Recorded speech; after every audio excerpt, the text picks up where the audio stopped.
Don का इंतजार तो 11 मुल्कों की पुलिस कर रही थी, लेकिन असली डॉन का इंतजार पूरी दुनिया कर रही थी। और आज सालों बाद डॉन फिर से लौट आया है, पर इस बार ना उसका चेहरा वही है, ना उसकी आवाज वही है और ना ही उसकी चाल, बल्कि इस बार डॉन का रूप ही बदल चुका है, रणवीर सिंह के रूप में। लेकिन जरा ठहरिए जनाब, इस डॉन की कहानी आज नहीं 1978 से शुरू होती है, जब अमिताभ बच्चन ने पहली बार डॉन बनकर पर्दे पर आग लगा दी थी।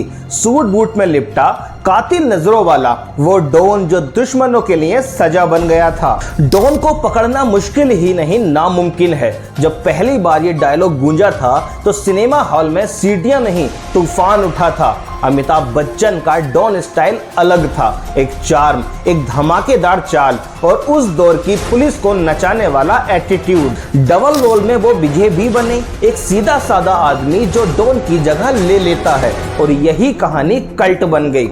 फिर आया 2006, जब फरहान अख्तर ने इसे रिबूट किया और भाई स्क्रीन पे एंट्री ली एक ऐसे इंसान ने जिसने उस डॉन की लेगेसी को नेक्स्ट लेवल पे ले गया, शाहरुख खान। एसआरके का डॉन एक चालाक क्रिमिनल मास्टरमाइंड, उसकी आंखों में चतुराई और उसके लहजे में वो एलिगेंस था जो पहले कभी डॉन के पास नहीं था। एसआरके ने डॉन को सेक्सी बना दिया, ब्रूटल और ब्रेनी के साथ। डॉन 2 तक एसआरके का डॉन एक ग्लोबल गैंगस्टर बन चुका था और फैंस दीवाने। उन्होंने ना सिर्फ अमिताभ की लेगेसी को रेस्पेक्ट दिया, बल्कि उन्होंने अपना ही एक नया स्वैग बनाया, एक ऐसा डॉन जो अकेले ही पूरे सिस्टम को हिला सकता है। लेकिन डॉन 3 के लिए एसआरके ने स्टेप बैक कर लिया।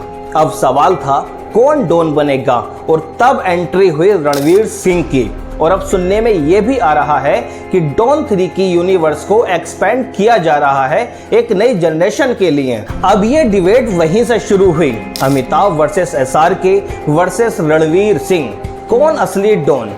देखा जाए तो रणवीर सिंह को डॉन बनाना एक बोल्ड मूव है, क्योंकि Ranveer has that madness and intensity जो डॉन करैक्टर के लिए जरूरी है। लेकिन डॉन सिर्फ स्टाइल से नहीं, उसके सबस्टेंस से बनता है। डॉन 3 की सक्सेस सिर्फ रणवीर की परफॉर्मेंस पे नहीं, बल्कि फरहान अख्तर की राइटिंग, स्टोरी डेप्थ और एक्शन एग्जीक्यूशन पर डिपेंड करेगी। अब ये भी सुनिए कि डॉन 3 एक नई स्टोरी लाइन लेकर आएगी, कोई सिक्वल नहीं, बल्कि एक नए इरा की शुरुआत।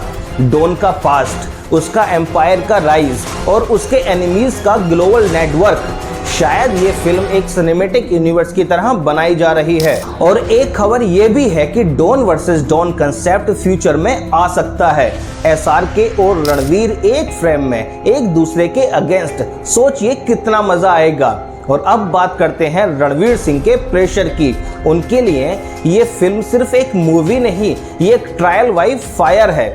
पब्लिक का प्यार जितना एसआरके और बिग बी के डॉन को मिला है, उतना ट्रस्ट शायद किसी नए डॉन को अर्न करना पड़ेगा। एंड रणवीर सिंह, जिसका रिकॉर्ड हमेशा मिक्स्ड रहा है, उसके लिए डॉन बनना कैरियर डिफाइनिंग मूव हो सकता है। और अगर ये फिल्म फ्लॉप होती है तो डॉन फ्रेंचाइज का नाम भी दाग से भर जाएगा। लेकिन अगर ये हिट हो गई तो रणवीर बन सकता है इंडिया का नेक्स्ट मेगा एक्शन स्टार। तो अब सवाल ये नहीं कि रणवीर डॉन बन सकता है या नहीं, सवाल ये है कि ऑडियंस उसे एक्सेप्ट करेगी या नहीं, क्योंकि डॉन सिर्फ एक कैरेक्टर नहीं, ये एक लेगेसी है। तो दोस्तों, कैसी लगी ये वीडियो कमेंट सेक्शन में जरूर बताइए, और अगर ये रिव्यू पसंद आया हो तो वीडियो को लाइक करें, और अगर चैनल पर नए हो तो चैनल को सब्सक्राइब करना ना भूलें। जय हिंद।